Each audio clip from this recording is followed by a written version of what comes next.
यदि माता पिता भगवान का भजन करें तो वे अपनी संतान के भाग्य को बदल सकते हैं, जैसा चाहें वैसा बदल सकते हैं। कर्म ही सबको सुख दुख देता है और कुछ नहीं। यदि कर्म को कोई मिटा सकता है तो वह है भगवान का भजन, नाम जप। यदि आपने पूर्व में जो जीव संतान के रूप में आ रहा है उसके साथ अभद्र कर्म किए हैं तो वह जीव इस संसार में आकर आपको जीवन भर जलाएगा, आपको दुख देगा, कष्ट देगा। और यदि आपने पूर्व में जो जीव संतान के रूप में आ रहा है उसके साथ भद्र मंगलमय कर्म किए हैं तो वह इस संसार में आकर, इस दुनिया में आकर आपको सुख प्रदान करेगा। अब यदि इस समय भगवान का भजन कर लिया जाए तो आप उस जीव के भाग्य को भी बदल सकते हैं और उसके साथ साथ अपने भाग्य को भी बदल सकते हैं। ये भजन ही एक ऐसा कर्म है जो सब कुछ सुधार सकता है। यदि भजन बल है तो आनंद ही आनंद है। गर्भस्थ शिशु को भजन, कीर्तन, कथा सुनानी चाहिए। यदि मां गर्भवती है तो उसे खुद नाम जप या भजन करना चाहिए, या उसे जब परिवार वाले कथा या भजन करें तो उसे वहां बैठना चाहिए।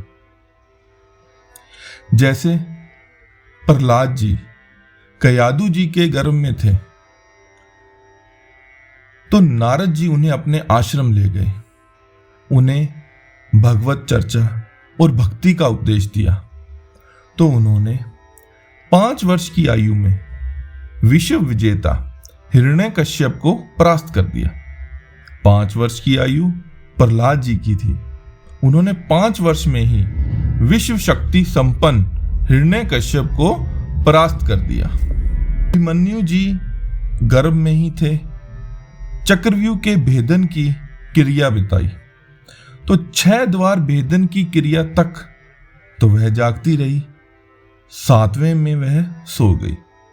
इसलिए अभिमन्यु जी ने 6 द्वारों को तो भेद दिया। गर्भस्थ शिशु पर बाहरी चर्चा और बाहरी आचरण का प्रभाव पड़ता है। यदि हम नाम कीर्तन, कथा, नाम जप करेंगे तो उस शिशु पर अच्छा प्रभाव पड़ेगा। एक बार की बात है, मार्कंडेय ऋषि के पिता महाराज मार्कंडेय ने देखा, वे बहुत बड़े ज्योतिषाचार्य थे।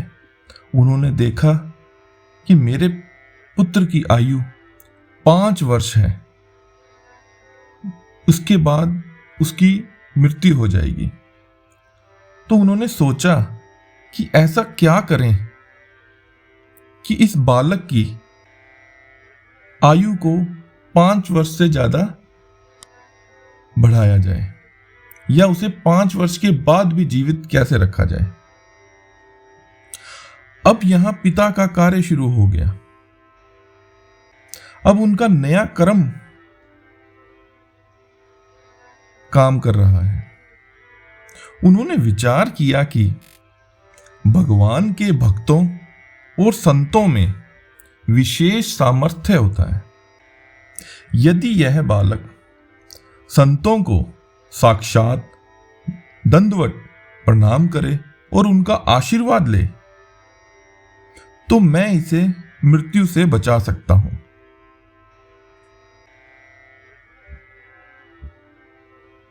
यह उनकी श्रद्धा और भावना थी। तो उन्होंने उस समय ऋषियों के जितने भी आश्रम थे वो गंगा किनारे होते थे, तो उन्होंने गंगा जी के घाट के किनारे बालक को खड़ा कर दिया और उन्होंने उस बालक को आदेश दिया कि जो भी संत ऋषि महात्मा इस रास्ते से गुजरे वह उन्हें दंडवत प्रणाम करे और उनका आशीर्वाद ग्रहण करे। वह बालक भी ऐसा ही करता कि जब वहां से किसी ऋषि का आगमन होता तो वह उनको साक्षात दंडवत प्रणाम करता और उनका आशीर्वाद लेता। आपको यह कभी पता नहीं होगा कि कोई महात्मा किस कोटि का आपके पास बैठा है, आपसे वार्ता कर रहा है या तुम्हें मिल सकता है, क्योंकि तुम्हारी दृष्टि नहीं है। एक दिन इसी प्रकार के दिव्य संत आए। बालक ने उन्हें साक्षात दंडवत प्रणाम किया और उनका आशीर्वाद लिया। उन्होंने बालक को चिरंजीवी भव का आशीर्वाद दिया।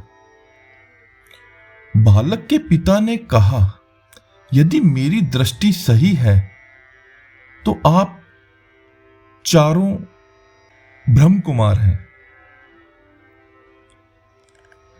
पिता ने दिव्य संत को कहा, यह बालक तो अभागी है, 5 वर्ष में इसकी मृत्यु हो जानी है और आप कह रहे हैं चिरंजीवी भव। या तो आपका वचन मिथ्या है या इस बालक का भाग्य मिथ्या है। बालक के पिता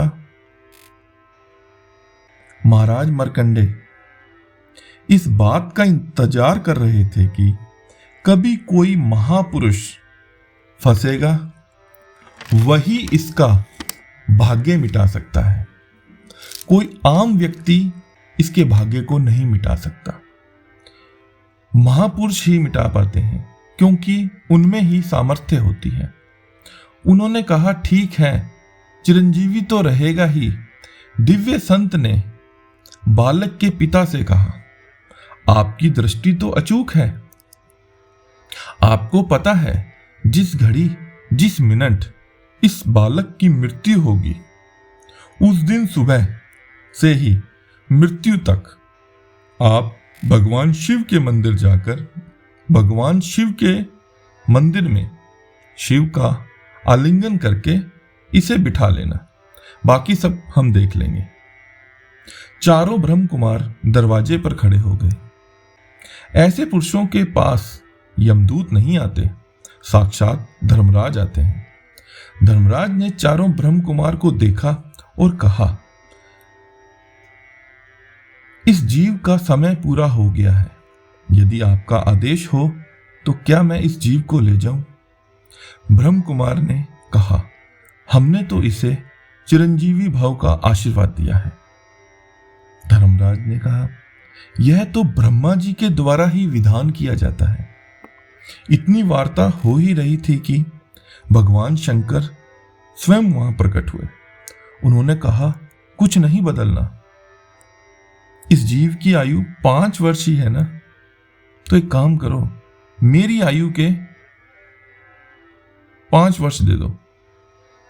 अब भगवान के 5 वर्ष का मतलब कि मार्कंडेय ऋषि आज तक जीवित हैं और उन्हें चिरंजीवी ऋषि कहा गया है।